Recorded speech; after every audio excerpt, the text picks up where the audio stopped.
মুছে দিয়েছে বালিতে লেখা নাম, অথবা 1000 বছরের পুরনো একটা দেওয়াল, যার গায়ে সব ছবি এক লৌহময় ধুলোয় মিশে গেছে।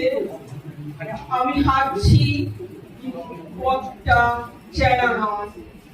পাশ দিয়ে যারা হেঁটে যাচ্ছে তাদের মুখগুলো আবছা, যেন তারা কোনো এক পুরনো সিনেমার চরিত্র, যার সংলাপ আমি ভুলে গেছি।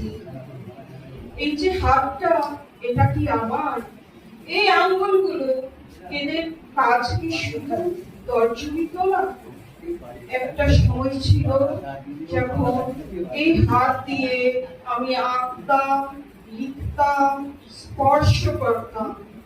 এখন মনে হয় এগুলো শুধুই দুটো যন্ত্র, যারা নিজেদের কাজ ভুলে গেছে। মাথার ভেতরটা একটা ফাঁকা ঘর, যেখানে কোনো আসবাব নেই, কোনো বই নেই, কোনো ছবি নেই, শুধুই শূন্যতা, আর তার মধ্যে চাপা একটা দীর্ঘশ্বাস। কেউ জিজ্ঞেস করলে আমি হাসি, বলি হ্যাঁ সব ঠিক আছে।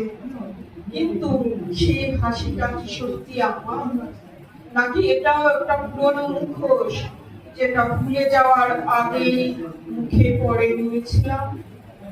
ভুলে গেছি প্রিয়জনের জন্মদিন, ভুলে গেছি প্রিয় গানটার সুর, ভুলে গেছি সেই বিকালটার কথা যেখানে প্রথম বৃষ্টি নেমেছিল। আমি হারিয়ে যাচ্ছি, একটু একটু করে নিজেকে হারাচ্ছি, যেন একটা পুরনো বাড়ির ইট খসে পড়েছে।